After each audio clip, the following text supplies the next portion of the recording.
Life jacket খুলে নেওয়া হচ্ছে, লাইফ জ্যাকেট খোলার পর তারা কিন্তু উপরে চলে আসছে। আর এভাবেই সতর্কতা অবলম্বন করে এই যে বোটিং সেটাকে আরো সুন্দর করে করা হয়েছে।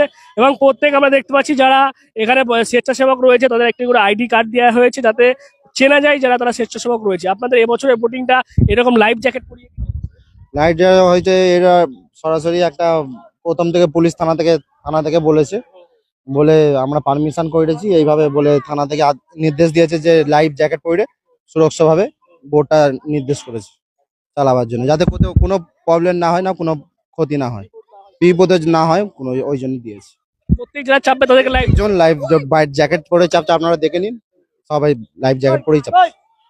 স্বেচ্ছাসেবক আপনারা তাও আছে 30 জন আছে, আপনারা নিজেরা পরিচালনা সব নিজেরা পরিচালনা করছে, সব ছেলেরা পুকুরের পাশে আছে, কোনো সব সুরক্ষার মধ্যেই আছে, কোনো অসুবিধা হবে না। টিকিট করা হচ্ছে 10 টাকা করা হয়েছে। সবাই আসুন, এর থেকে রাতে আরো উপভোগ করবেন, আসুন আনন্দ করবেন। শেখ ভাইজিৎ।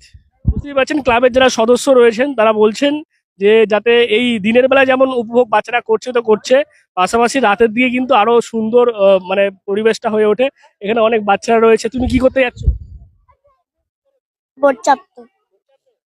এর বোট চাপতে ভালো লাগে? হ্যাঁ টিকিট কেটেছো? হ্যাঁ 10 টাকা।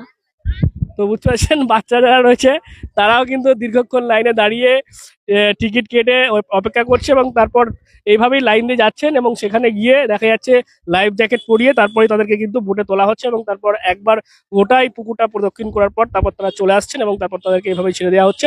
দিনের বেলার থেকে কিন্তু রাতে এই